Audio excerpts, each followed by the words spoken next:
Vamos a guardar silencio porque el doctor es un poquito disfónico, pero todos nos vamos a escuchar, ¿vale? Bueno, gracias, doctor. Hola, ¿qué tal? Buen día, mucho gusto. Es un placer estar aquí con ustedes. Me gustaría que nos lleváramos un mensaje muy importante que sería con lo que me gustaría empezar la plática, que tiene que ver con la progresión de la enfermedad renal crónica y la remisión de la enfermedad renal crónica. ¿Han escuchado ustedes que la enfermedad renal crónica puede remitir actualmente? Suena así como... Según la etapa, ¿no? Sí, cuando están en ciertos estadios y bajo ciertas circunstancias. No es para todos, pero... Pues yo desearía que fuera para todos. Tengo pacientes en etapa 4 que afortunadamente llevan años sin progresar. Fíjense, cuando yo fui residente, como en 2009, yo deseaba en ese tiempo que existieran estudios sólidos que ciertos fármacos o ciertas intervenciones impactaran en la calidad de vida del enfermo y que no llegaran pronto a la enfermedad terminal. Enfermedad terminal, llámese diálisis, hemodiálisis o trasplante, ¿ok? Entonces, se fueron a la basura infinidad de estudios. Y yo de residente esperaba tener una herramienta que ustedes pueden tener ahorita para impactar en la calidad de vida de sus pacientes y para que el paciente pueda librar la llegada pronta a la hemodiálisis o a la diálisis. Si ustedes le dicen eso a los pacientes, para el enfermo renal va a ser de suma importancia. Va a ser como esa luz que está ahí al fondo, que estaba muy lejos antes, y la va a tener muy cerca. ¿Por qué? Ustedes le han dicho a los pacientes, ¿sabe qué? Lo voy a mandar con el nefrólogo o con el internista porque quizás ya ocupa diálisis. ¿Y qué les dicen los pacientes? No quiero. No, pues parecen que les presentan a Lucifer, ¿no? Y dicen, no, yo no, doctor. Perdón. Su época de insulina. O igual. No, peor, creo. Es peor. Cuando yo tengo un paciente que ya tengo que hemodializar o dializar, siempre les digo, es una oportunidad que tienes para vivir un poquito mejor, un poquito más, no sé cuánto. Y a lo mejor es una nueva forma en donde tú vas a tener la oportunidad de ser mejor a lo que no fuiste antes. Pero bueno, nosotros nos vamos a enfocar en esas etapas que las guías CADIGOS nos ponen, que son 5, para evitar que ese paciente llegue a la zona roja, a la última zona. Entonces, me gustaría que se lleven a casa ese mensaje de la progresión a la remisión de la enfermedad renal crónica. Y eso ya está definido. Cuando salió este artículo a finales del año pasado, fue en diciembre del 2025, está publicada en la revista Kidney International, a mí me sacó mucho de onda, ¿no? No es curar la enfermedad renal crónica, que eso quede claro. ¿Por qué no la vamos a poder curar? Así un principio fisiológico. Porque envejecemos. El riñón de ese enfermo que tiene 60 años, tiene 20 años enfermo y tiene 60 años de edad. Recuerden, el envejecimiento de la función renal empieza desde los 30 años. Se ve marcado después de los 50 años. Cada 10 años, de forma normal, vamos a perder 10% de función renal. Si yo tengo 60 y mi mínimo era 80, a lo mejor a los 60 voy a tener 70. Y eso es algo esperado, algo natural. ¿Ustedes han pensado cómo pierde función renal un diabético y un hipertenso, un paciente obeso? ¿Cuántos se imaginan que pierde por año? Deberíamos de perder 1 por año, máximo 2. El diabético, el hipertenso, el diabético obeso, el diabético hipertenso, pierde por año hasta 8 mililitros minuto. O sea que rápidamente va a llegar a las últimas etapas de la enfermedad renal. Eso lo tenemos que detener. Y vamos a hablar de una de esas herramientas que puede ser combinable con otros fármacos, con poca frecuencia de efectos adversos y que además no solamente va a impactar a nivel renal, va a impactar a nivel cardiovascular y a nivel de inflamación. Entonces, no olviden esto, perder tasa de filtrado enfermo hasta 6 o 8 mililitros por año. Y lo que acuñó este artículo en diciembre es que definieron remisión de la enfermedad renal crónica, es que este paciente que tenga la tasa que ustedes quieran, no pierda anualmente como lo perdía antes cuando estaba enfermo. Cuando haces tus intervenciones, este paciente va a perder tasa de filtrado glomerular como un paciente de su edad que no estuviera enfermo. 1 a 2 mililitros, se puede lograr. O sea, este es el objetivo de los fármacos que tenemos ahora. Yo dejé de ser residente creo que en el 2013-14, porque después hice terapia intensiva, y aparecieron los ISGLT2. 2016, 2015, empezaron a salir todos los estudios que estos fármacos, además de dar control glucémico, tenían efectos cardio y nefroprotectores. Y eso fue, ya nos empezaron a alumbrar. ¿Por qué? Porque hasta antes de eso, ¿qué teníamos para controlar la progresión de la enfermedad renal crónica? Coma sano, no coma tanta sal, yecas, ARA2, haga ejercicio, baje de peso y se acabó. Yo en el Seguro Social, ¿perdón? No, yo en el Seguro Social usé alfacetoanálogos como una medida heroica, porque no hay así evidencia sólida como la que vamos a presentar con alfacetoanálogos. Usé pentoxifilina, usé estatinas, usé otros grupos de fármacos como los calciantagonistas no dipiridínicos como diltiazem para disminuir la proteinuria, la albuminuria. Y ahorita ustedes viven en una época privilegiada donde no nada más tenemos un solo fármaco. Yo les he llamado, y muchos médicos les han llamado, los 4 fantásticos, y ahorita vamos a explicar por qué, ¿vale? Soy el doctor Aníbal de la Cruz, soy apasionado de la medicina interna, me encanta ver al paciente de una forma integral, no separarlos.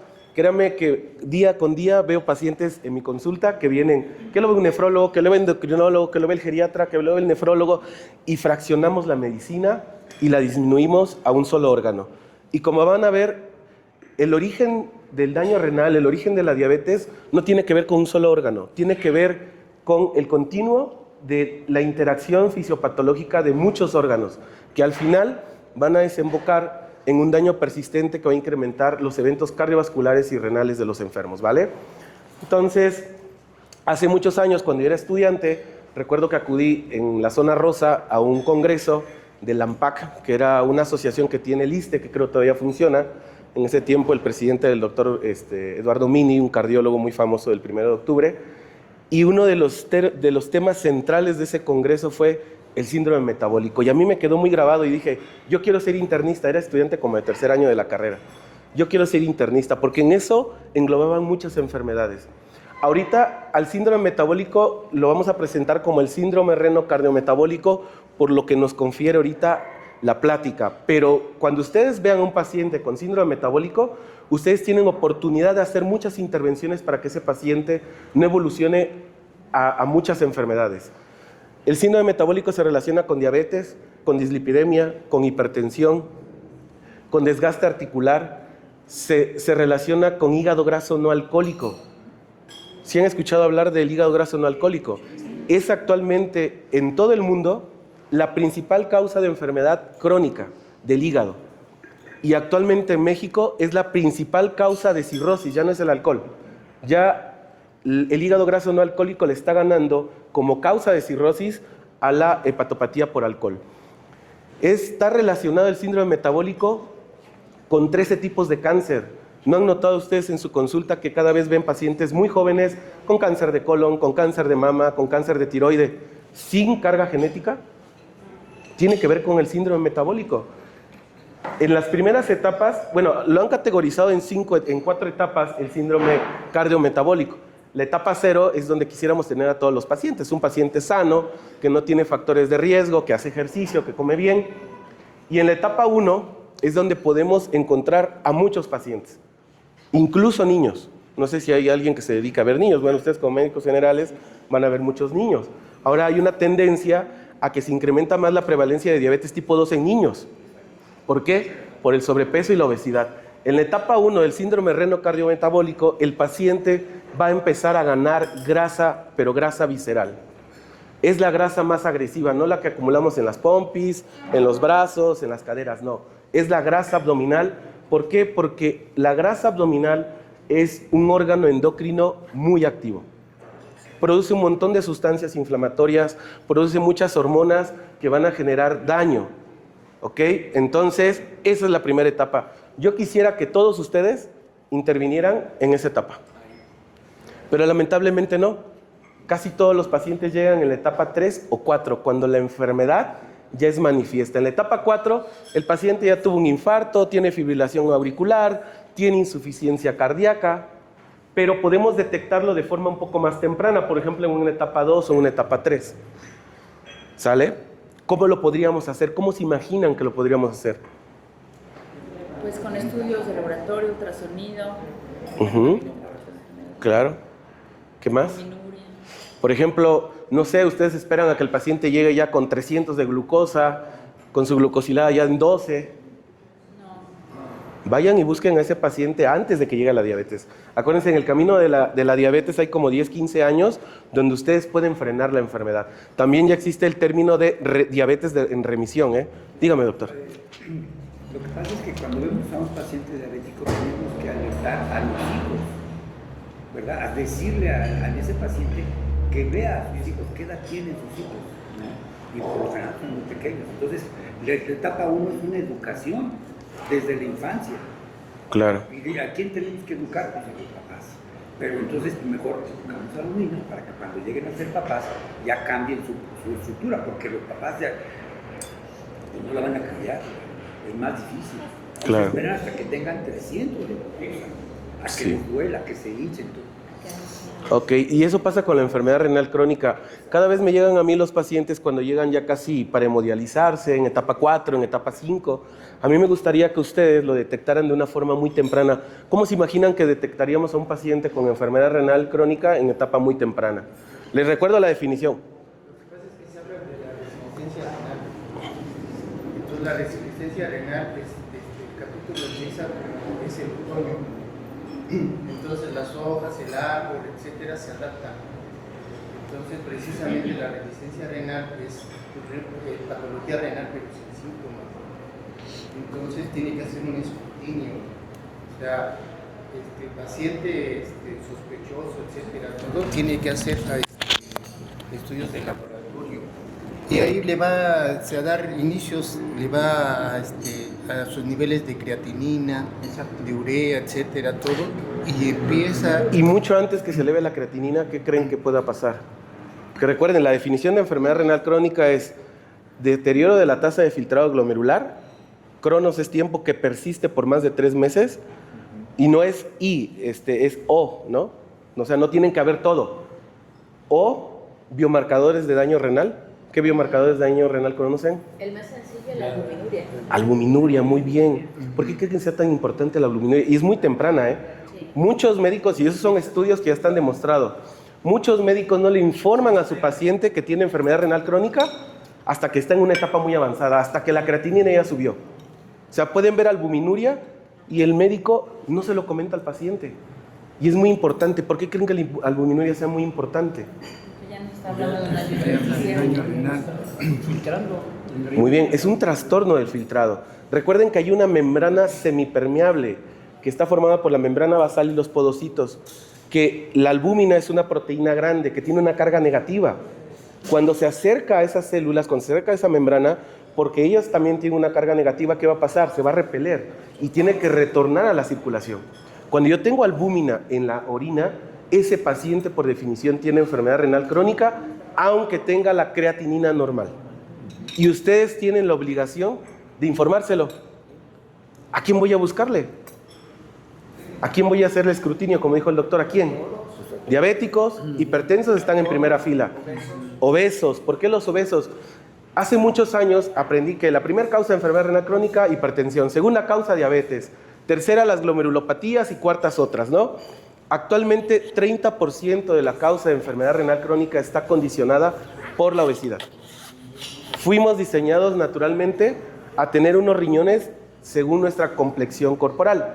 Si yo subo de peso, mi riñón tiene que trabajar más. Cada millón de nefronas que tiene cada riñón tiene que trabajar el doble o el triple. Se hipertrofian y eso genera hiperfiltración. Acuérdense, la hiperfiltración tampoco es sana. Y a largo plazo, todo lo que comentábamos que genera la grasa visceral va a generar daño renal. Entonces, es la tercera causa y hay que hacer escrutinio, aunque el paciente no sea diabético. ¿Cuáles otros? ¿Qué otros pacientes tendríamos que hacer escrutinio? Los pacientes que tienen hígado graso no alcohólico, que es síndrome metabólico. Diabéticos y hipertensos están en la primera fila. Obesos, pacientes... Hígado graso, muy bien.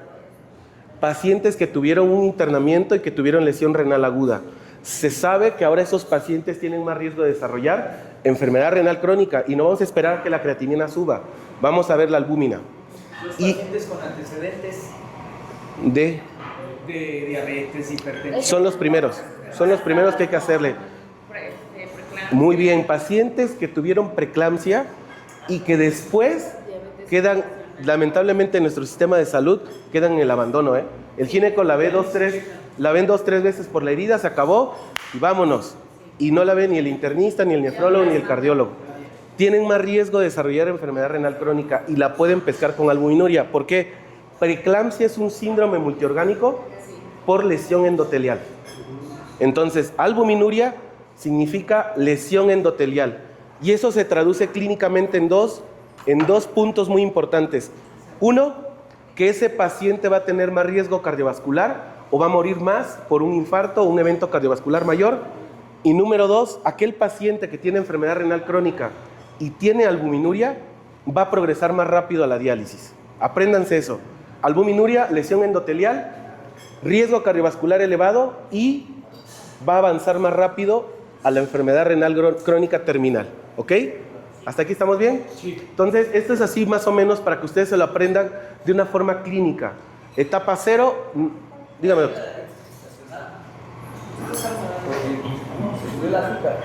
Sí, en ellos también podría ser un escrutinio a largo plazo. Claro, sí, también podrían ser. Tienen diabetes. Claro, sí. Claro, gracias, doctor. También es otro paciente de candidato a escrutinio. Entonces, etapa 0, paciente sano. Etapa 1, el paciente ya tiene ganancia de obesidad central, incremento de adiposidad. Etapa 2, hay factores de riesgo más complejos para enfermedad renal crónica, a lo mejor ya es hipertenso, ya es diabético. En la etapa 3, el paciente ya tiene ciertos datos subclínicos de enfermedad. Y en la etapa 4, el paciente ya tiene clínicamente expresa el daño cardiovascular y renal. Ya tiene deterioro de la tasa de filtrado glomerular, ya tiene deterioro de la función cardiovascular. Y entonces, la Asociación Americana de Diabetes recomienda un enfoque multifactorial para reducir el riesgo de complicaciones en diabetes. A mí me tocó la época de tratar al diabético de una forma glucocéntrica. Tenemos que bajarle el azúcar.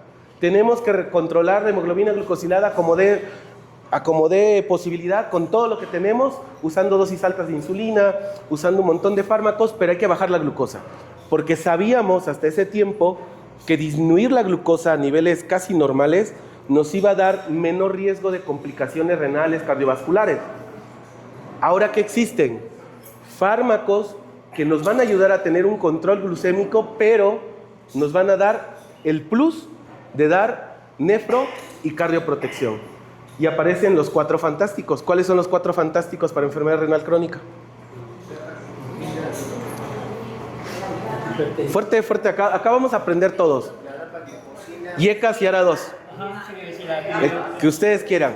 Ni uno es mejor que otro. Pueden iniciar. El diurético, el antihipertensivo, y la glucosa, mantener la glucosa, son 4. De fármacos son 4 grupos. 1, YECAS o ARA2. Y nunca juntos, ¿eh? Nunca juntos. Se mueren más los pacientes, hacen más deterioro de la función renal y más hipercalemia. YECA o ARA2 y SGLT2, el que ustedes quieran.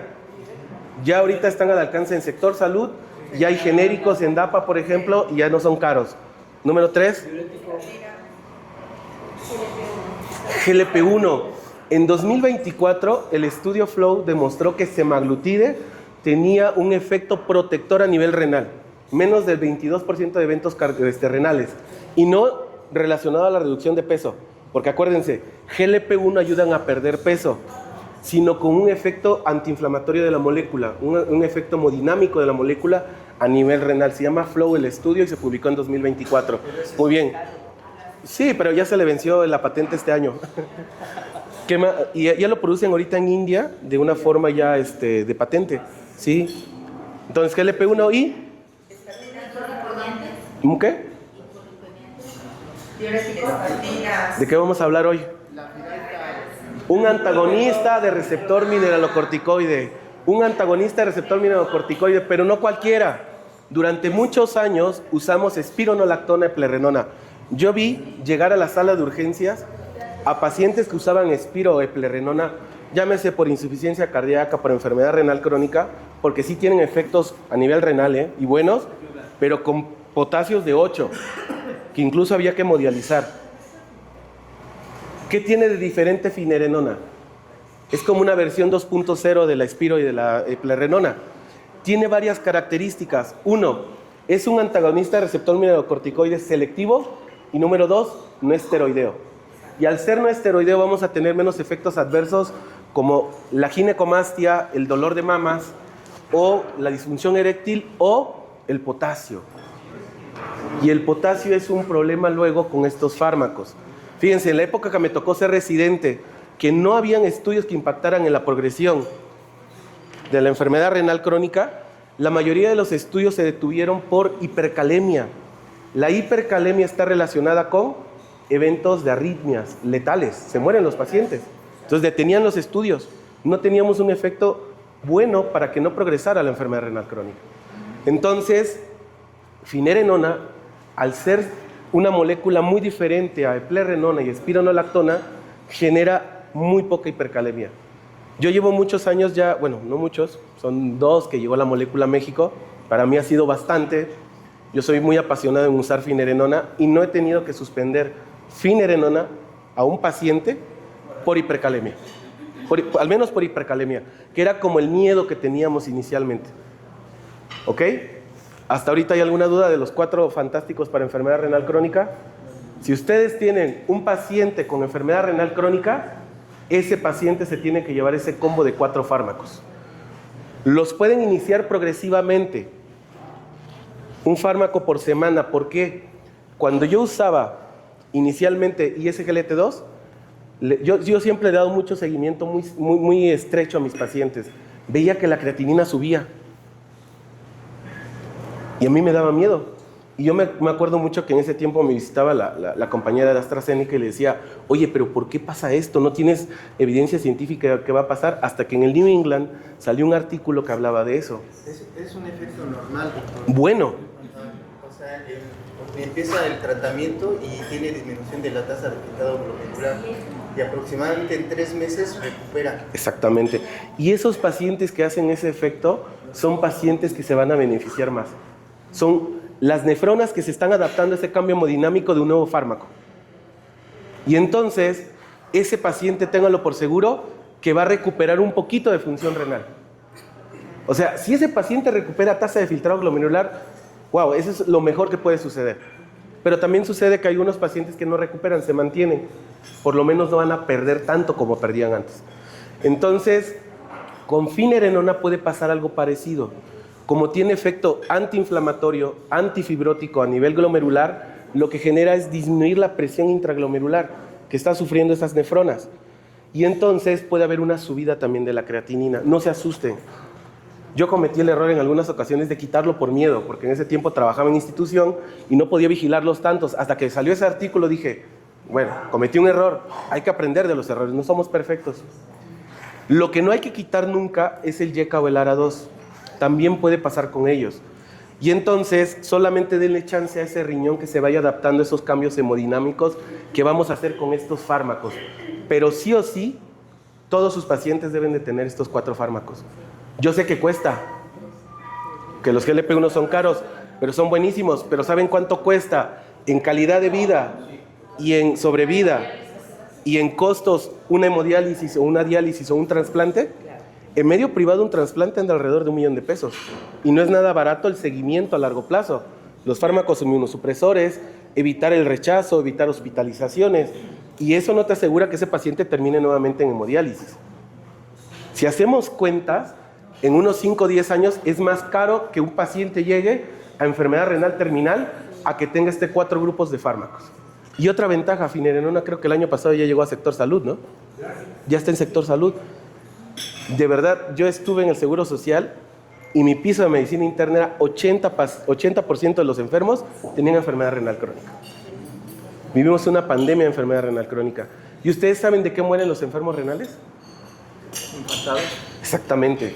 Mueren de eventos cardiovasculares. Y finerenona no solamente nos va a ayudar a que no llegue pronto a la enfermedad cardiovascular, enfermedad renal terminal, nos va a dar una protección cardiovascular extra. ¿Ok? Bueno, este es un sistema de alarma, un sistema de alerta. Cuando yo aprendí por primera vez sistema renina-angiotensina-aldosterona, lo aprendí que era un sistema de compensación. Si un paciente afuera lo asaltan y le meten un tiro y pierde volumen circulante, sangre, que es volumen circulante efectivo, ese paciente va a activar rapidísimo el sistema renina-angiotensina-aldosterona y puede salvarle la vida. Cuando leí sobre el sistema renina-angiotensina-aldosterona, lo leí de un libro que se llama Fármacos para el Corazón del doctor Leonel Opie. Vienen como 22 efectos que tiene la angiotensina 2. Uno de ellos es generar vasoconstricción. Y además, a nivel de las arteriolas renales, en la arteriola eferente genera una vasoconstricción en la arteriola eferente para que el poco flujo que le llegue a ese glomérulo se mantenga ahí y no caiga el filtrado ni la perfusión renal. Pero ¿qué creen que sucede si este mecanismo de compensación, que puede ser en la insuficiencia cardíaca, en la enfermedad renal crónica, en la cirrosis, está activado de forma constante durante mucho tiempo? ¿Creen que sea benéfico? Exactamente no, porque uno de los efectos deleterios de la angiotensina 2 es a nivel del corazón, el remodelamiento cardíaco, a nivel renal, la inflamación crónica y la hipertensión intraglomerular que va a llevar a daño y a disfunción endotelial. Y otra cosa importante, la angiotensina 2 al final estimula la liberación de aldosterona, que es lo que queremos bloquear con la finerenona, ¿ok?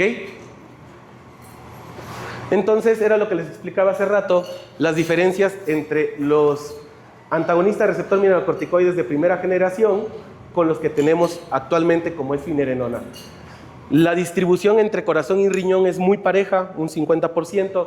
La molécula tiene características muy específicas, es más selectivo, no esteroideo, y por eso lo hace una molécula totalmente distinta, con un perfil de seguridad mayor, ¿ok?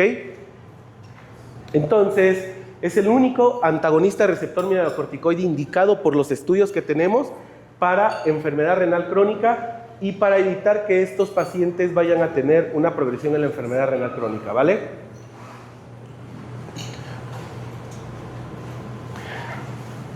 Los dos estudios donde demostraron una evidencia sólida de finerenona salieron como en el 2020-2021.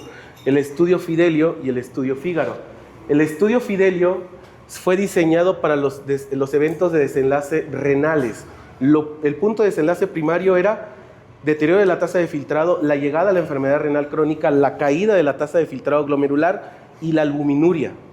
Y como evento secundario, como punto de desenlace secundario, los eventos cardiovasculares. O sea, una molécula que me protegiera a 2 niveles. Y en el estudio Fígaro fue al revés. Le dieron como punto primario la protección cardiovascular y como desenlace secundario a nivel renal. En los dos, finerenona demostró ser una molécula que daba menos desenlaces renales y menos desenlaces cardiovasculares. Y el ensayo Fidelity es un análisis conjunto de estos dos estudios. Es la suma de los dos estudios y haciendo un análisis muy profundo. Son más de 13,000 pacientes y lo que demostró este análisis es que hubo 23% menos posibilidad de que los pacientes lleguen a la etapa terminal y número 2, 14% menos eventos de descompensación por insuficiencia cardíaca. Yo recuerdo cuando era residente, la insuficiencia cardíaca se trataba con restricción de sodio y agua, diurético de asa, espironolactona y digoxina. Imagínense, digoxina, que ahorita ya aparece así como en letritas chiquitas en las guías de insuficiencia cardíaca. ¿Y sabe cuántos pacientes veíamos que se iban de alta y al mes estaban otra vez en el hospital? Y regresaban y otra vez, y de repente ya no regresaban, porque se morían.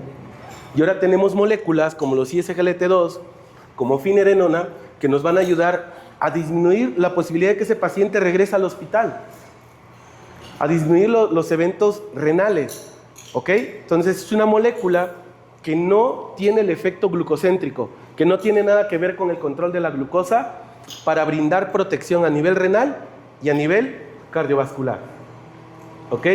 Las interacciones tienen que ver más con el metabolismo enzimático a nivel intestinal y a nivel hepático, los citocromos, y entonces aquellos fármacos que incrementen la actividad del citocromo pueden hacer que el fármaco tenga un poco más de vida media o menos. Principalmente los antifúngicos, antirretrovirales, por ejemplo, pacientes que tienen VIH y están en tratamiento, algunos antibióticos como los macrólidos, eritromicina, telitromicina, claritromicina, acitromicina y el jugo de toronja. Nada más hay que decirle al paciente que no tome jugo de toronja, ¿vale? Nada más, ¿vale? Y entonces, además finerenona de que nos ayuda a que no progrese el daño renal y que tengas protección cardiovascular, nos va a ayudar con algo muy importante. En estos estudios, y me faltó decírselos, qué bueno que ya me acordé, vean esto, 32% menos albuminuria. Y eso es muchísimo. Cuando ustedes le dan un YECA, un ARA2 al paciente, la curva de riesgo la van a reducir un poquito. El estudio renal que fue con los sartán en los 90s, pum, bajo un porcentaje de riesgo. Agrego un ISGLT2, canaglifosina, empaglifosina, sotaglifosina, la que quieran, bajo otro poco la curva de riesgo. Le agrego un GLP-1, bajo otra vez la curva de riesgo. Y pese a eso sigue existiendo debajo de la curva un poco de riesgo residual. Agrego finerenona y bajo más el riesgo. ¿Y qué creen? Estos 4 grupos de fármacos son muy combinables y el efecto es potencial. Se potencializa el efecto a nivel renal, cardiovascular y al nivel de albuminuria. Porque hace rato ya hablamos qué tan importante es la albuminuria. Si ustedes reducen la albuminuria, ¿creen que pase algo con el paciente? Claro. Aumenta la presión. Va a tener menos eventos cardiovasculares y va a tener menos posibilidad de avanzar en el deterioro de la función renal. Y vean, es dosis dependiente la efectividad de finerenona para la albuminuria. Si yo tengo dosis de 10, va a ser un 24% de menos riesgo que este paciente de albuminuria, que le baje la albuminuria. Pero si yo logro que este paciente tolere o llegue a la dosis de 20 miligramos, casi 40% menos de albuminuria. Entonces el mensaje es el siguiente: la dosis objetivo de finerenona no son 10, son 20. ¿Cómo voy a empezarla? Depende de qué. Muy bien, de la tasa de filtrado. ¿Cuánto? ¿Por arriba de cuánto? 10, digo 20, y por abajo de cuánto? 10. A ver, doctora Gis. ¿Para qué? 60. Más de 60, 20. Y menos de 60, 10. Y eso por la seguridad y la hipercalemia. Pero podemos hacer muchas cosas con hipercalemia. Ahorita que lleguemos con el potasio vamos a hablar de qué podemos hacer con la hipercalemia. Pero muy bien, si mi paciente tiene tasa de filtrado mayor de 60, inicio con la dosis objetivo que son 20. Si tiene menos de 60, 10. ¿Ok? ¿Y hasta cuándo la detengo? Idealmente nunca. Pero si tiene hipercalemias que son de alerta o mi tasa de filtrado llega a menos de 15 para fines de enseñanza, tengo que suspenderla. Yo tengo pacientes con finerenona que tienen 8, que tienen 10 de tasa de filtrado y no tengo tema. O sea, sí funciona y no tengo tema con la hipercalemia, porque ese es el principal riesgo, el principal miedo, ¿no? La hipercalemia. Y acá tenemos el ejemplo de un paciente que ustedes deben de ver todos los días.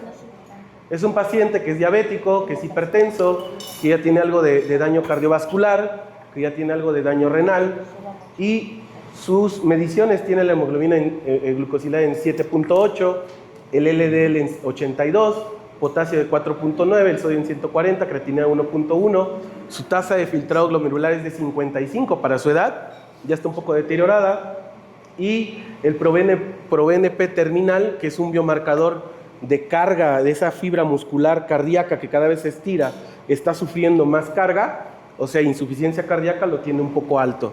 El punto de corte para mayores de 60 años es tenerlo por abajo de 450 y tiene 600, significa que está sufriendo daño la fibra miocárdica. Y el paciente tiene una TA de 110/70, frecuencia cardíaca 76 latidos, tiene diabetes, tiene hipertensión, tiene fibrilación auricular, hipertrofia ventricular izquierda y no tiene POC. ¿Cómo ven a este paciente? ¿Es un paciente con riesgo cardiovascular elevado? Muy alto, ¿verdad? ¿Riesgo de deterioro de la función renal? También, ¿verdad?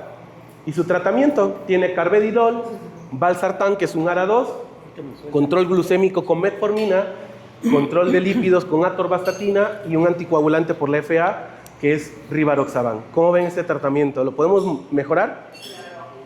¿Qué le agregarían? Un ISGLT2, ¿verdad? Le hace falta. ¿En qué nos va a ayudar el ISGLT2 en este paciente? Y cardioprotección, porque vean, tiene el BNP muy elevado.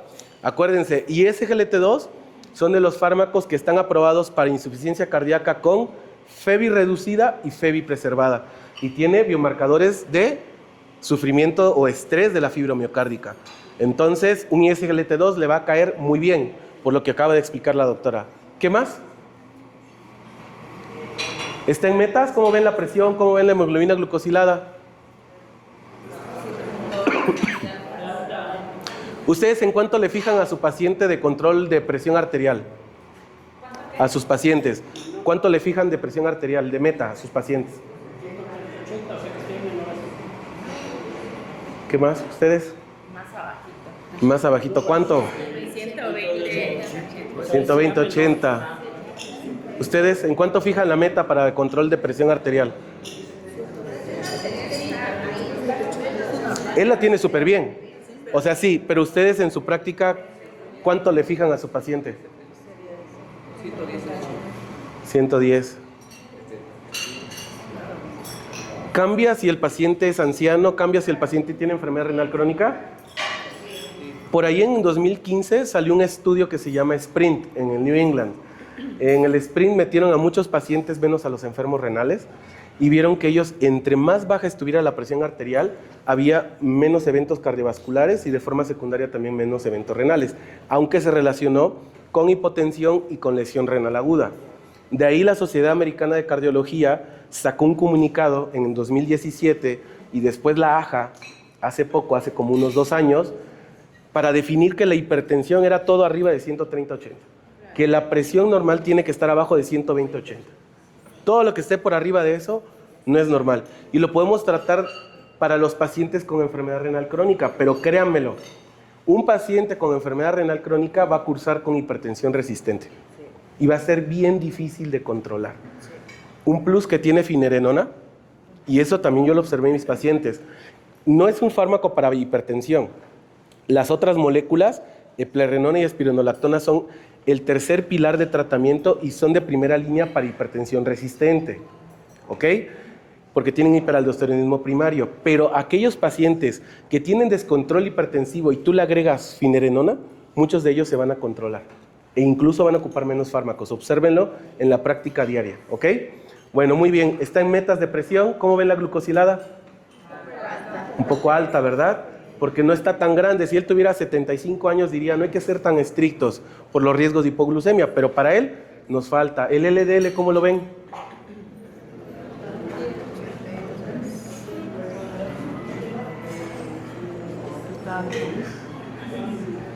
Tiene 82.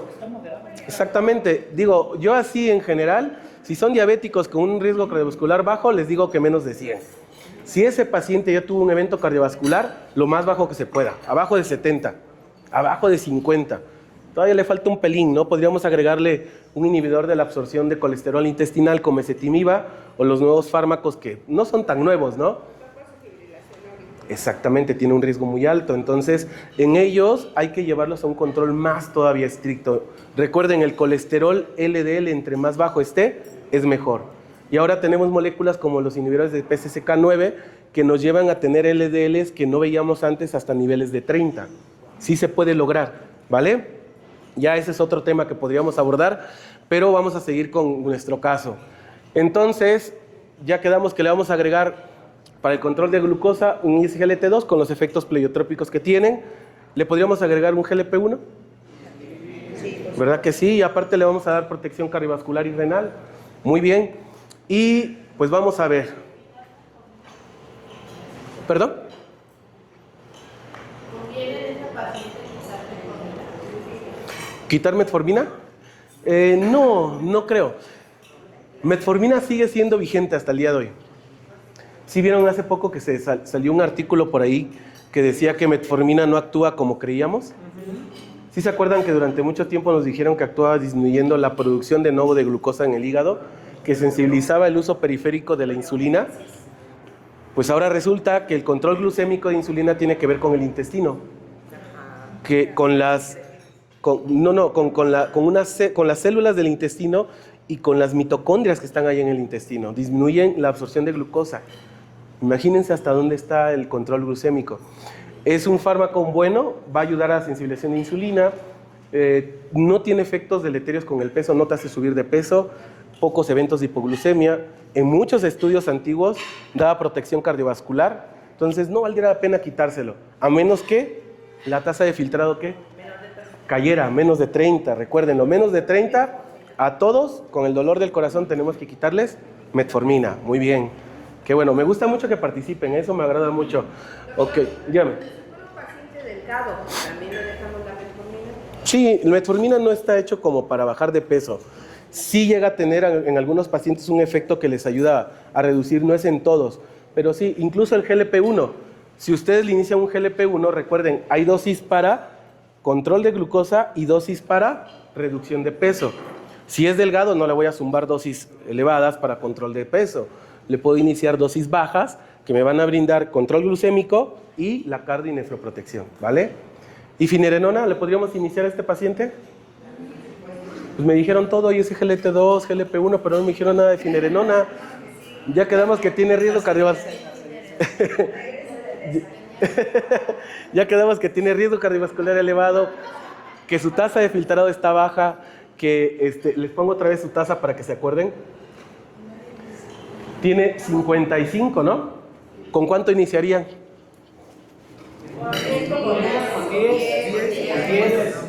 Pues yo iniciaría con 20. 5 son 5, pero los puede ganar. Y le vamos a dar más protección y va a haber menos albuminuria. Pero yo en la consulta le hablo del potasio. Si ustedes recuerdan, en la mayoría de los estudios, cuando miden potasio como una intervención cardiovascular, da efectos protectores. Aunque tenga su fibrilación auricular. Sí. De hecho, y no fue diseñado para eso, en los análisis de los estudios que comentamos de finerenona, en el estudio Fidelio vieron que hubo menos eventos de fibrilación auricular cuando tomaban finerenona. No es que la vaya a curar, pero no tiene nada que ver, no pasa nada, ¿vale? Entonces, en todos los estudios el potasio ha tenido un efecto bueno a nivel cardiovascular. Incluso hay un estudio de los chinos que hicieron de suplementación de potasio en pacientes después de un EBC y estos pacientes tuvieron menos eventos cardiovasculares. ¿Por qué los satanizamos entonces? ¿Por qué nos preocupa tanto? ¿O por qué hacen hipercalemia nuestros pacientes? ¿Cómo podemos modular el potasio? Con la alimentación natural. Muy bien. ¿De dónde obtenemos potasio? Del jugo de naranja, del plátano. De las frutas y verduras. La principal fuente natural de potasio es de frutas y verduras. ¿Y qué le decimos a los pacientes para que se cuiden? ¿Coma qué? Coma frutas y verduras. Y ahora resulta que cuando el paciente deteriora la tasa de filtrado, nutriólogos renales, nefrólogos, internistas, cardiólogos le decimos a los pacientes, prohibido aguacate, prohibido fresa, prohibido plátano, prohibido mango, No voy a comer. espinacas. ¿Por qué? La dieta del kiwi.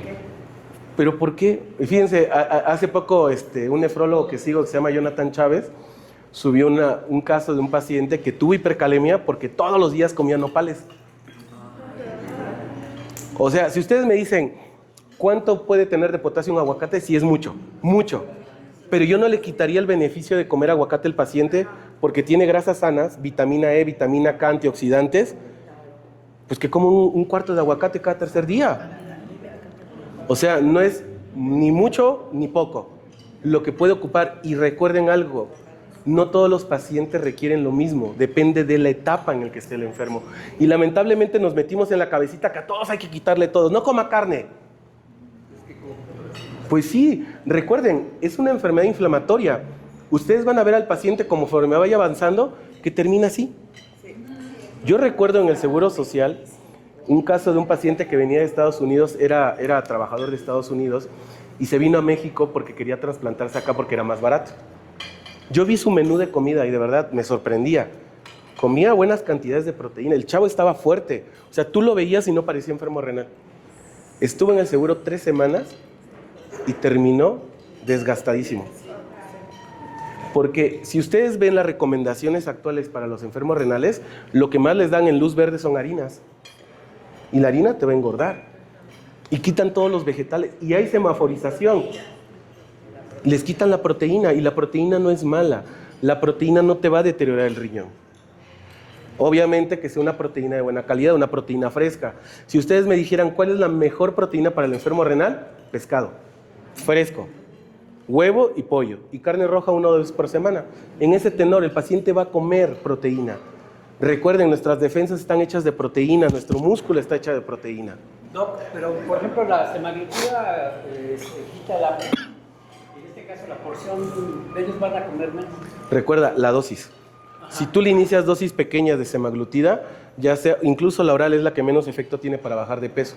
Era lo que le explicaba la doctora. Puedo tener un paciente delgado y lo que voy a usar en semaglutida son dosis bajas para control glucémico y cardionefroprotección. ¿Y la función de antiinflamatoria sería lo deseado si la dosis es baja? ¿Sí? Si yo le subo la dosis, lo que más obtengo es pérdida de peso.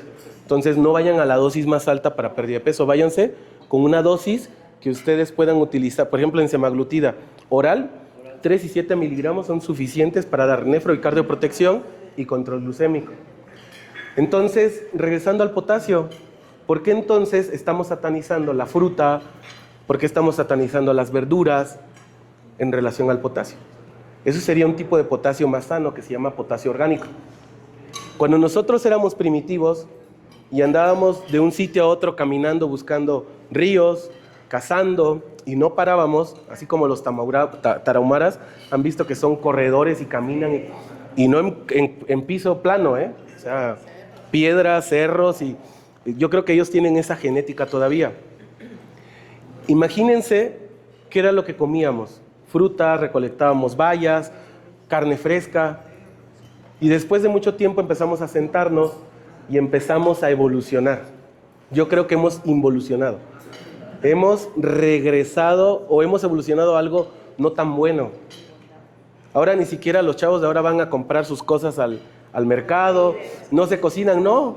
Sacan el celular y llega algo a su casa. Y entonces, ¿qué sucedió? Empezamos a consumir alimentos que no son reales.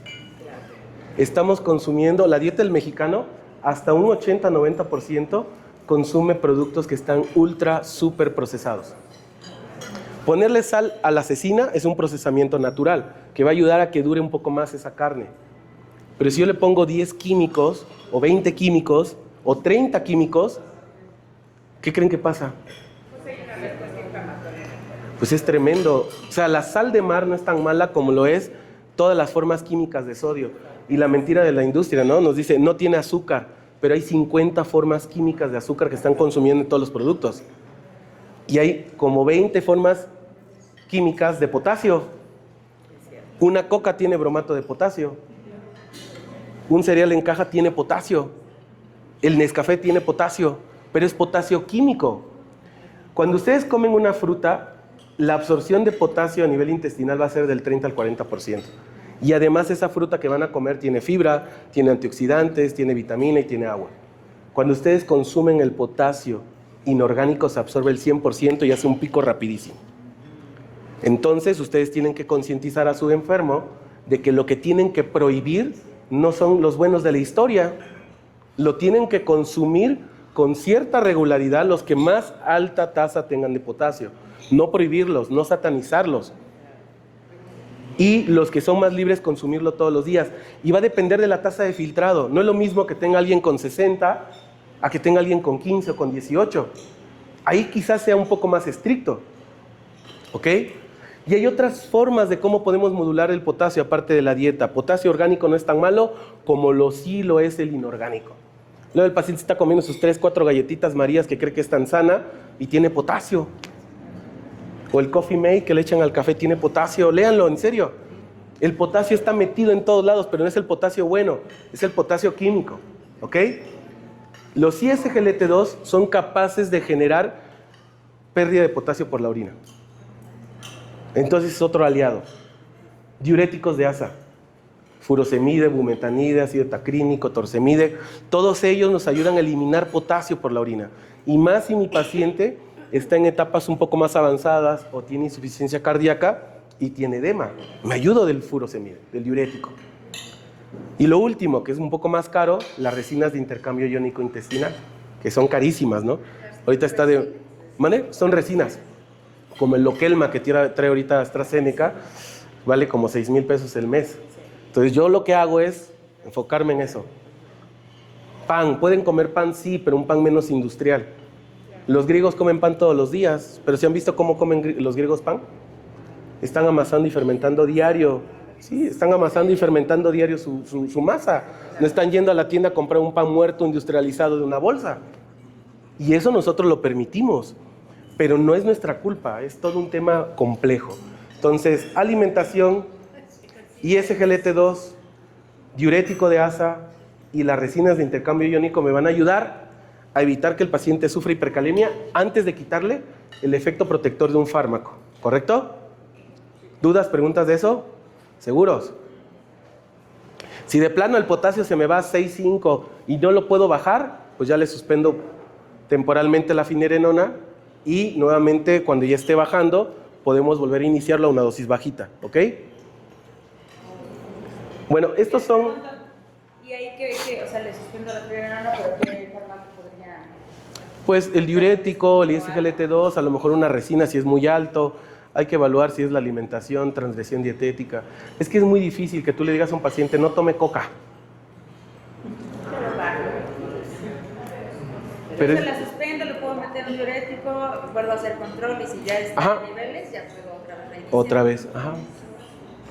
Sí, no le quiten el efecto, no lo quiten. Incluso el YECA-LARA2 también estaría ahí contraindicado quitarlo, aun con la hipercalemia, ¿vale? Y hay que ver qué tan grave es, ¿no? Si tiene cambios electrocardiográficos, cuánta orina, qué tasa de filtrado tiene el enfermo. Obviamente si ya tiene 10 y tiene hipercalemia, pues ya no se lo reinicio, ¿no? Ya hablo con él que ya tiene un criterio para dializarse, ¿ok? Vale, esto es como un resumen de diversos estudios a nivel renal y a nivel cardiovascular que han hablado del impacto que tiene el reducir la albuminuria a nivel de insuficiencia cardíaca, ¿ok? Entonces, por eso es muy importante medir la RACU. ¿Saben qué es la RACU? Es un cociente que hay entre la albúmina y creatinina a nivel urinario. Y con una sola muestra aislada ustedes pueden tener un aproximado en 24 horas de cuánta albuminuria está tirando ese paciente. Se puede hacer de varias formas. Hay laboratorios donde ustedes les ponen favor de medir la RACU, ellos le miden la RACU en la orina de la primera mañana, la primera orina de la mañana. O ustedes en su consultorio pueden tener las tiras y las pueden medir. Ven cuánto tiene de creatinuria, cuánto tiene de proteinuria, albuminuria, perdón, y en una calculadora, en cualquier aplicación o en las sociedades de nefrología de España, están las calculadoras que nada más es un cociente y te da un aproximado de 24 horas de cuánta albuminuria está tirando ese paciente. No hay necesidad de mandar a hacer recolección de orina de 24 horas para depuración de creatinina ni para albuminuria, solamente en algunos casos muy bien específicos. Recuerden, creatinina lo utilizamos como un subrogado de la tasa de filtrado glomerular porque lo que llega al glomérulo es casi lo que mismo pasa por todos los túbulos y sale por la orina. Casi no se absorbe ni se secreta. Entonces, por eso lo utilizamos como un subrogado del filtrado glomerular. ¿Ok?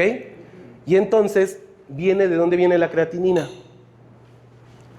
De la carne que come el paciente y del músculo. Es un precursor, bueno, es un metabolito final del metabolismo del músculo, de las proteínas.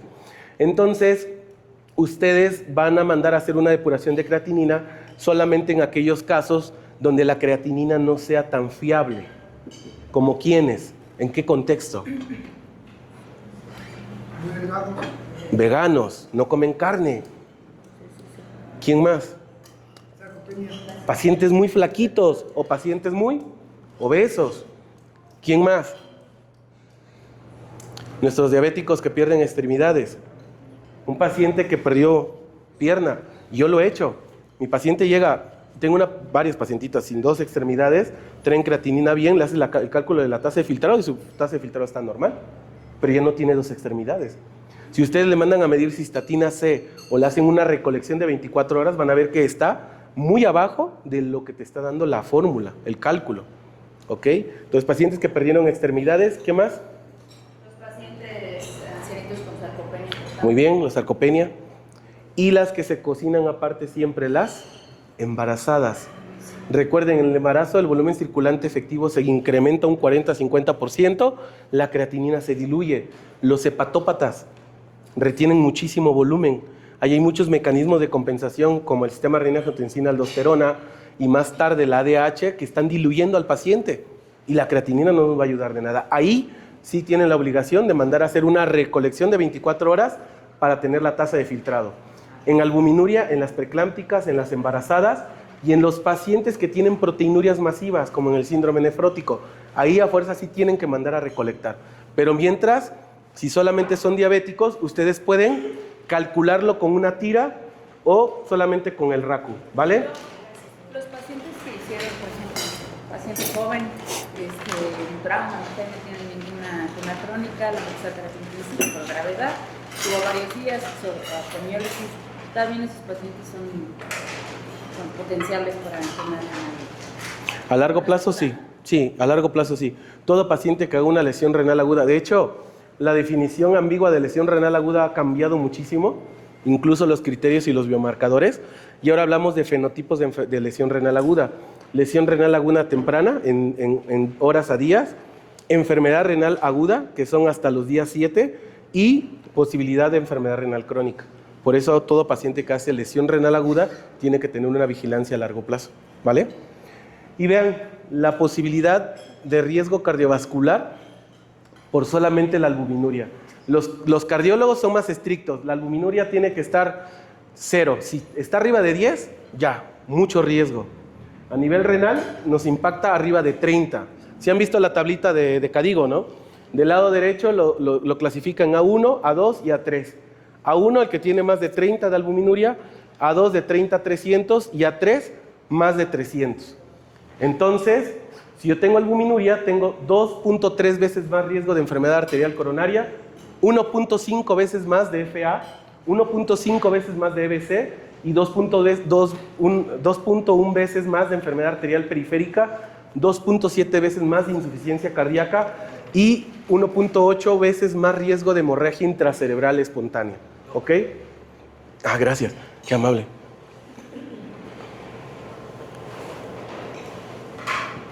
Otra pregunta. Los chicos que hacen mucho ejercicio, que hacen CrossFit, traen una creatinina elevada. ¿Eso puede ser por una rabdomiólisis? Bueno, sí pueden hacer rabdomiólisis, pero muchas veces lo que puede suceder es la hidratación, qué tipo de suplemento usan, cuánta proteína, la creatina, etcétera, etcétera.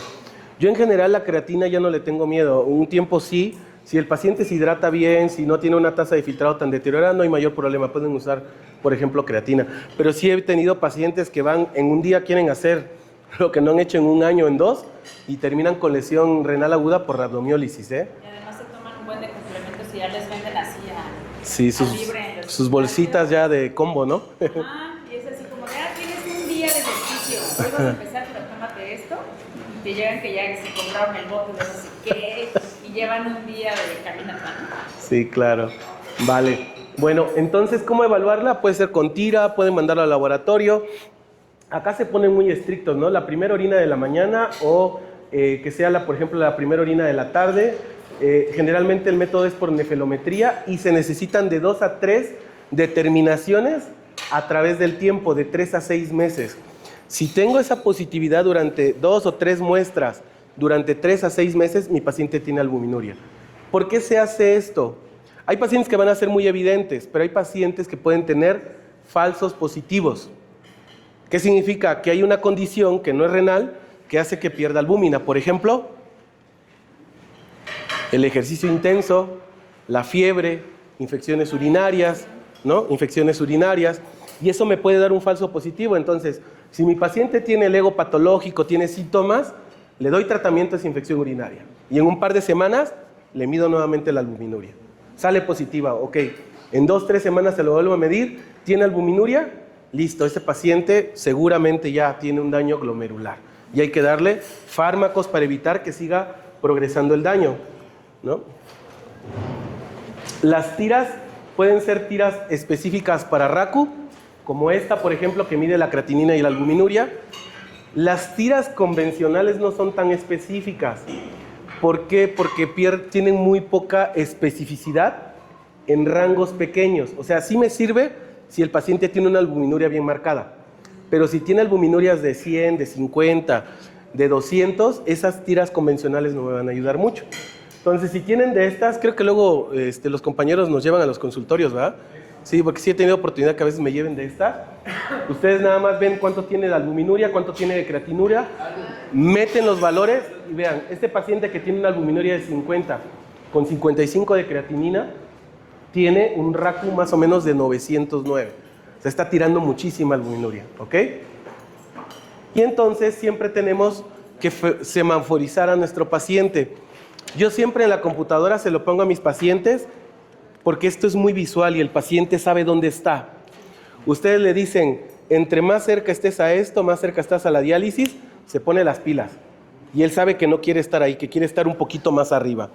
Y entonces, nuestro paciente tiene 55 de tasa de filtrado. ¿Dónde lo vamos a encasillar? ¿En qué etapa?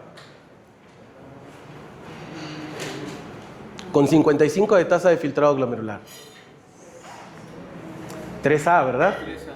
Muy bien. Entonces lo vamos a dejar en la etapa 3A. Entonces, ¿podría iniciar finerenona? Sí, porque tenemos un potasio bajo y tenemos una tasa de filtrado mayor de 25 y empezaríamos de 10, ¿no? Por la cuestión de enseñanza. Yo en especial lo empezaría con 20. Y entonces tiene indicación para finerenona y podríamos iniciar con 10 miligramos, ¿vale? Si tuviera más de 60, empezaríamos con 20. Ok. Y el paciente inició finerenona con 10. ¿Cómo le hago el control? Pues hay que hacerle un seguimiento al paciente, hay que volver a medir tasa de filtrado y potasio sérico para ver cómo se comportó. Si la tasa sigue bien, si no hubo un deterioro, continúo con la dosis, y si no hubo una elevación del potasio de forma significativa, continúo con la dosis. Si mi potasio sérico es menor a 4.8, puedo continuar con la dosis inicial y lo ideal sería subirla a 20. ¿Por qué? Porque el potasio todavía es seguro.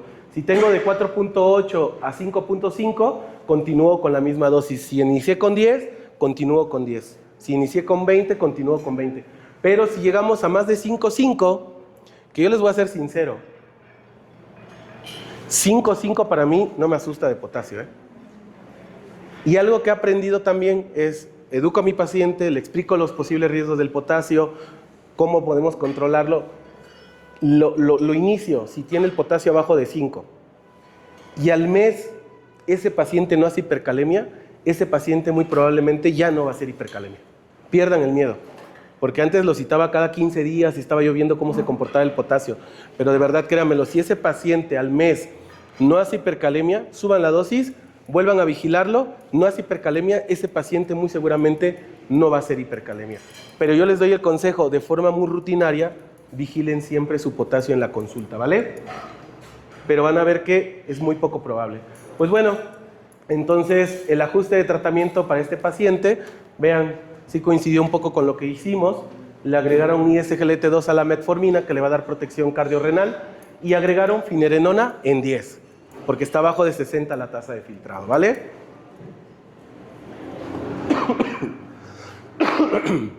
Vean el efecto que tuvo en la RACU, la finerenona. De 344 bajó a 215, el ProBNP de 600 bajó a 400, que yo les decía, un punto de corte es menos de 450, entonces respondió muy bien la fibra miocárdica. La creatinina de 1.28 a 1.2, van a decir, hay 0.08, pero bueno, 0.08 es algo. Pero sí hubo un impacto muy importante de una reducción del 37% de albuminuria en este paciente, ¿vale? Y el potasio, pues sí se elevó de 4.9 a 5.3. En los estudios donde salió la solidez del efecto de finerenona a nivel renal, les mentiría si les dijera que no hubo hipercalemia. Sí hubo hipercalemia, pero la tasa de suspensión del tratamiento fue tan mínima por hipercalemia. O sea, es segura. Y acuérdense, en los estudios están diseñados, están vigilados, van al laboratorio, hay asesoría nutricional, de ejercicio. Es como no lo común que tenemos todos los días en el consultorio. Nuestro paciente un día se le puede antojar una coca y a lo mejor no hace tanto ejercicio y no tiene una asesoría tan apegada como lo tienen en los estudios. Esto de los estudios no siempre es lo de la vida real. Ahorita vamos a platicar algo de eso. Y entonces nuestro paciente, de estar aquí, ahora está más acá, con menos albuminuria, ya tendiente a una etapa 1, y su tasa de filtrado afortunadamente no decayó, no recuperó de tasa de filtrado glomerular, pero se mantiene. Y recuerden que lo que nos va a ayudar también finerenona a largo plazo es que no se deteriore más la función renal. El manejo práctico para el inicio de finerenona en ISGLT2 en pacientes con diabetes y enfermedad renal crónica con albuminuria en tratamiento con un inhibidor del sistema renina-angiotensina-aldosterona tiene que ser progresivo. Ustedes pueden iniciarlo a la semana. Iniciar ambos medicamentos puede conducir a una caída del 10 al 20% de la tasa de filtrado, era algo que comentábamos, y hay que recomendar al paciente que beba mucha agua y pues la depresión de volumen puede asociarse más a eventos de lesión renal aguda. Es decir, inicio los fármacos, puedo tener una subida de creatinina, pero si mi paciente no toma adecuadamente agua, puede generar un poquito más la subida de la creatinina. Y no se deben de suspender los inhibidores del sistema renina-angiotensina como los YECAS o los ARA2, aunque haya un aumento del potasio, porque esto puede tener malos resultados renales y a nivel cardiovascular. Si yo le quito a mi paciente el YECA o el ARA2, le estoy quitando protección cardiovascular y puede ser peor, incrementa la mortalidad. No lo hagan, déjenlo. Suspendan transitoriamente finerenona y buscamos la forma de reiniciarlo. Sumar fármacos para sumar vidas. Esta es la historia de lo que teníamos hasta el 2001 para la protección cardiorrenal. Tratamiento antihipertensivo, control glucémico, YECAS y ARAS. Se acabó. Después llegaron los ISGLT2, todos los estudios de Credence, DAPA-CKD, EMPA-Kidney. Después llegó finerenona con Fidelio Fígaro en 2020-2021 y en 2024 se sumó con Estudio Flow semaglutide. Entonces, todo esto es lo que tenemos que hacer con todos nuestros pacientes que tienen enfermedad renal crónica. Ejercicio, alimentación, control hipertensivo, control glucémico, YECAS, ARA2 y fármacos que me van a dar protección cardiorrenal y claro que sí, algunos nos van a dar control glucémico, ¿vale? Esto tiene que ver con enfermedades cardiovasculares, renales y metabólicas, van a estar siempre conviviendo. Era como les explicaba hace rato, no vamos a ver a la afección cardiovascular sola. Ese paciente que tiene afección cardiovascular seguramente tiene albuminuria, seguramente tiene deterioro de la tasa de filtrado glomerular. Ese paciente que tiene deterioro de la tasa de filtrado glomerular, al igual con el corazón, ya debe tener insuficiencia cardíaca con FEBI preservada o FEBI reducida, o ese paciente obeso ya tiene albuminuria. Recuerden, es un continuo, lo tenemos que ver como un todo al enfermo, ¿ok? Y lo que les explicaba hace rato con la curva de riesgo. Aquí, en el estudio Credence, era con canaglifosina más YECA o ARA2 contra placebo. Ustedes ven que la curva de placebo está más hacia arriba, hacia el riesgo, pero cuando le agregan canaglifosina, la curva de riesgo se aplana. Pero existe todavía riesgo residual.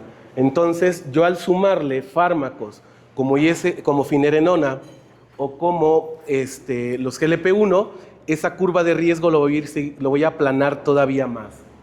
Y en esta imagen lo que ustedes ven es que pese a que el paciente tenga un ISGLT2, va a existir un riesgo residual de progresión. Por ejemplo, cuando yo le agrego a un paciente ISGLT2 con una albuminuria de 300 pero menor a 1000, tengo una reducción muy importante en el riesgo.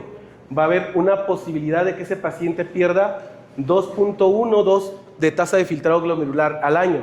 Pero si este paciente tiene una albuminuria mayor, vean, puede perder todavía mucha tasa de filtrado pese a que tenga empaglifosina, o canaglifosina, o dapaglifosina. ¿Ok?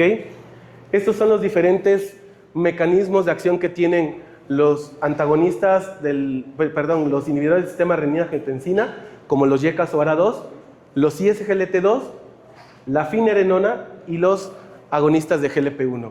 Cómo cada uno de ellos va a ir aportando a la fisiología renal para disminuir la inflamación, la hipertensión intraglomerular, la mejoría de la hemodinamia intrarrenal y que al final nos va a impactar en resultados clínicos, en la tasa de filtrado y en la albuminuria.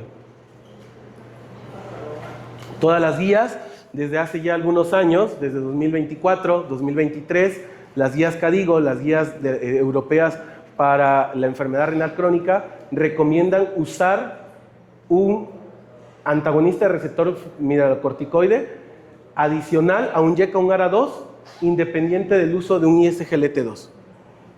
Las guías KDIGO de 2024 recomiendan un antagonista de receptor mineralocorticoide no esteroideo con beneficios renales o cardiovasculares para pacientes con diabetes y una tasa de filtrado mayor a 25 con potasio sérico normal y albuminuria mayor a 30. Las guías HADAS en 2025 dijeron, ya no estamos quedando atrás, hay que recomendarlas.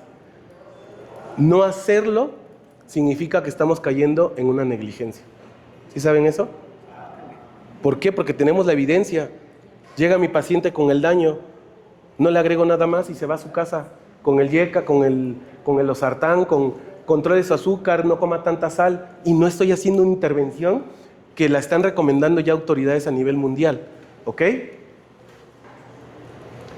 Esta es la curva de cómo se aplana la reducción de la RACU solamente con una intervención y cómo esto nos va a impactar en el riesgo cardiovascular y renal de los pacientes con diabetes, ¿vale?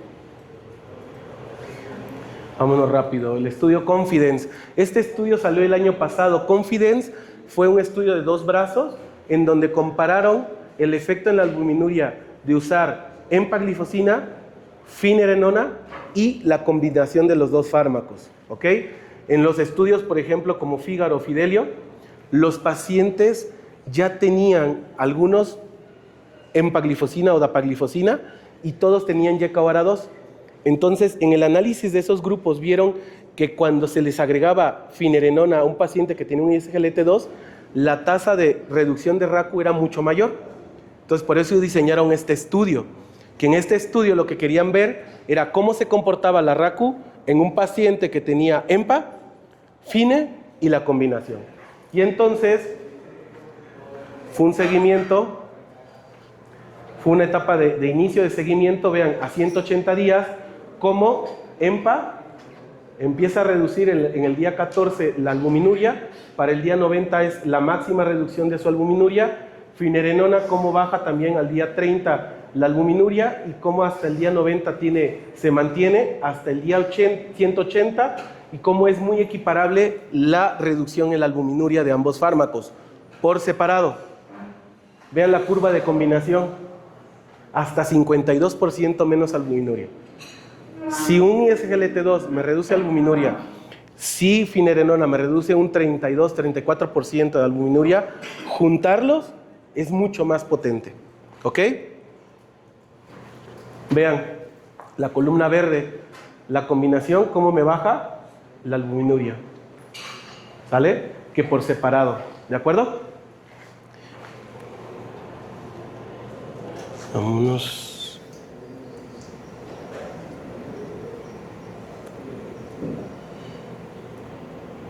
Ok, otro caso clínico. Igual la señora trae ya algo de carga cardiovascular, tiene su tasa de filtrado ya un poco deteriorada, tiene el sodio bien, su glucosilada está un poquito más controlada que el otro paciente y tiene LDL 82, el potasio está en 4.9, una presión adecuada, tiene hipertrofia ventricular con difusión diastólica, su FEBI está arriba de 40. FEBI preservada o ligeramente reducida la podemos definir como una FEBI mayor a 40%, ¿ok?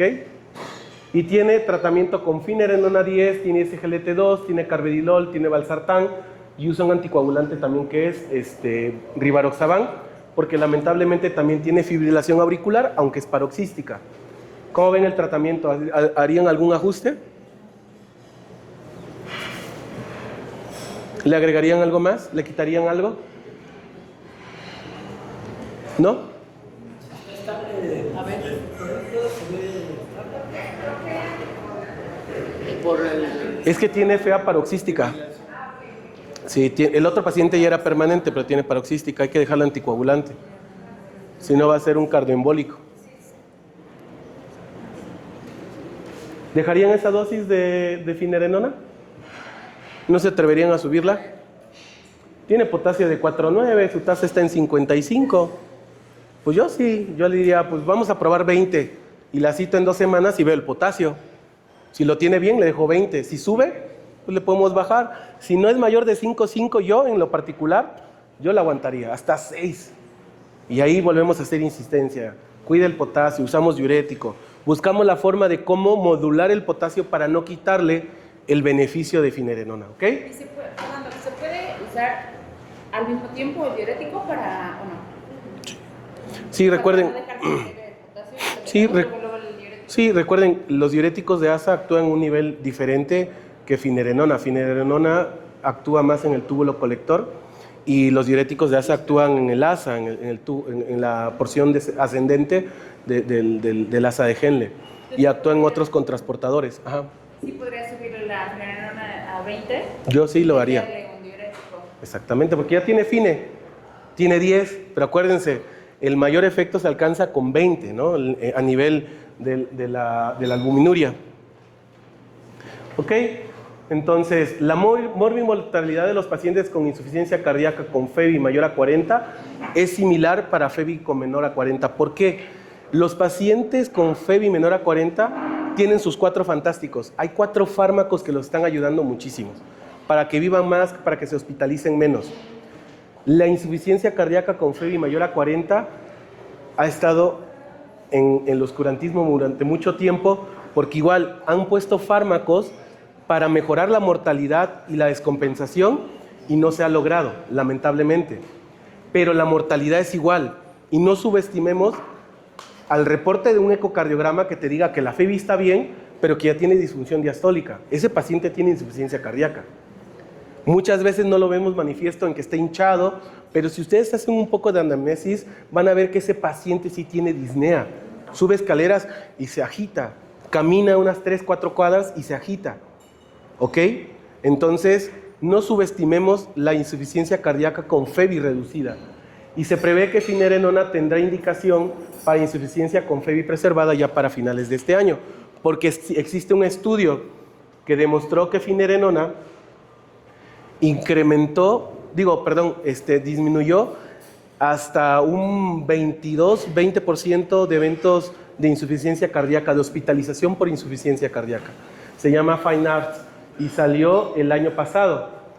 Ahorita hay más de 15,000 pacientes en estos estudios.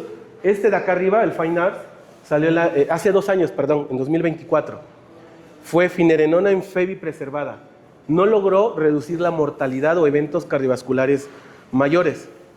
No disminuyó la mortalidad, pero sí disminuyó que los pacientes llegaran a hospitalización. ¿Ok? Y ahorita están otros estudios, como el Finality, que es el uso de finerenona en pacientes con una insuficiencia cardíaca con FEBI reducida, sintomática, intolerantes o no elegibles para los otros antagonistas del receptor mineralocorticoide, como lo es eplerenona y espironolactona. El Redefine, que son pacientes que tuvieron una descompensación por insuficiencia cardíaca y le están iniciando el fármaco antes de irse a casa. Y el Confirmation, que es finerenona con ISGLT2 para insuficiencia cardíaca independiente que la FEBI sea baja o sea normal, ¿ok? O levemente reducida, perdón. Y aquí se engloban todos los estudios que tenemos de finerenona para enfermedad renal crónica y para insuficiencia cardíaca. Ahorita les mencioné los de insuficiencia cardíaca, pero el Confidence salió en 2025, que es empaglifosina con finerenona, el Fine CKD, que en febrero del 2026 salieron los reportes de este ensayo, es un ensayo piloto, en donde se utilizó finerenona para enfermedad renal crónica no diabética. Porque lo que estamos hablando ahorita es para enfermedad renal crónica de origen diabético. Es decir, pronto vamos a tener a lo mejor una recomendación sólida de que podemos usar FINE en un paciente trasplantado, en un paciente hipertenso, o sea, enfermedad renal crónica de origen no diabético. Y los resultados fueron favorecedores, ¿ok?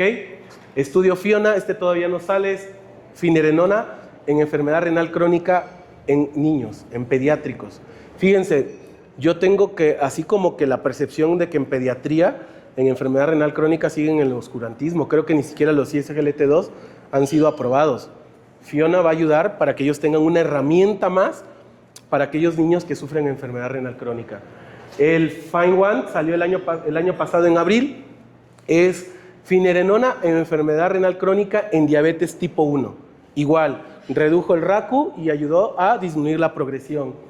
Y el FINE-REAL, que en enero del 2028 se espera tener resultado, es una base de datos tremenda, en donde están recopilando datos de pacientes con finerenona en enfermedad renal crónica de la vida real. Y ahí me gustaría hacer un paréntesis. En enero del 2026, un doctor japonés que se apellida Yamaguchi, él hizo un reporte en una revista médica de 108 pacientes de la vida real. Porque era lo que les explicaba ahorita. En los estudios, esos potasios que se lograron fueron porque están bien vigilados. Van seguido a tomarse muestras, tienen orientación nutricional, etcétera, etcétera. Pero el doctor lo que demostró fueron 108 pacientes de la vida real. 95% de esos pacientes usaban un ISGLT2, un YECA, un ARA2. Y con eso, la caída de la tasa de filtrado era más o menos entre 3 a 4% por año. Lo que él observó es que añadir finerenona a ese grupo de enfermos, y un 25% usaban GLP-1, añadir finerenona a ese tratamiento que usaban, esa caída de 4 al año se redujo a 1.8 mililitros minuto por año. O sea, es impactante lo que se puede ver en la vida real, con pocos eventos de hipercalemia. Búsquenlo, por ahí está, si no yo les paso la referencia. A mí me impactó mucho como el otro artículo que les hablaba de la remisión de la enfermedad renal crónica. En sí, esto es lo que se espera que salga pronto. Tenemos todavía muchísima utilidad de finerenona. Fue un fármaco que fue diseñado inicialmente para enfermedad renal crónica, pero vimos que tiene un plus a nivel cardiovascular. Se están enrolando estudios para insuficiencia cardíaca y se están enrolando más estudios para enfermedad renal crónica. El futuro todavía es muy prometedor. Tienen la oportunidad ustedes de impactar en la calidad de vida y en la evolución de la enfermedad de sus enfermos. No esperen al nefrólogo, no esperen al internista, no esperen que el cardio lo inicien. Ustedes desde su trinchera, solamente con una tasa de filtrado, con un potasio, pueden iniciar un fármaco modificador de la enfermedad. Estos 4 fármacos ahora los conocemos como fármacos modificadores de la enfermedad. Y entonces, todos los días pueden iniciarlos desde su trinchera. Supongo que ya están ustedes familiarizados con la molécula. ¿Ya? No esperen mandarlo al internista, no esperen mandarlo al nefrólogo. Inícienlo ustedes. Esta es una encuesta de satisfacción sobre la plática del día de hoy. Les agradezco mucho su atención, les agradezco mucho la participación que tuvieron conmigo. Espero que les haya mandado un nuevo mensaje a ustedes. Espero que se hayan llevado a casa esa espinita de por qué ahora la progresión se está volviendo en remisión. Me gustaría que se la llevaran a casa. Muchas gracias.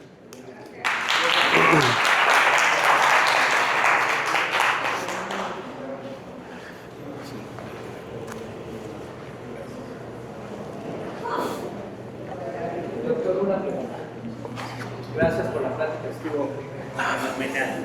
Gracias. Para los pacientes que filtran de más. Para los pacientes que tienen una filtración glomerular de 105, de 110. He tratado de leer, pero no quedo conforme con lo que veo. ¿Qué debo de hacer? ahí hay que ver. No, hay que ver la causa, ¿no? Como platicábamos hace rato, el screening inicialmente fue para diabéticos hipertensos, pero si te das cuenta, nuestro abanico de pacientes ya es mayor. Obesos, que tuvieron lesión renal aguda, preclámpticas. Pacientes que una de las señoras está un poquito gordita, pero los otros 2 pacientes están sanos. ¿Les miden la cintura a los pacientes?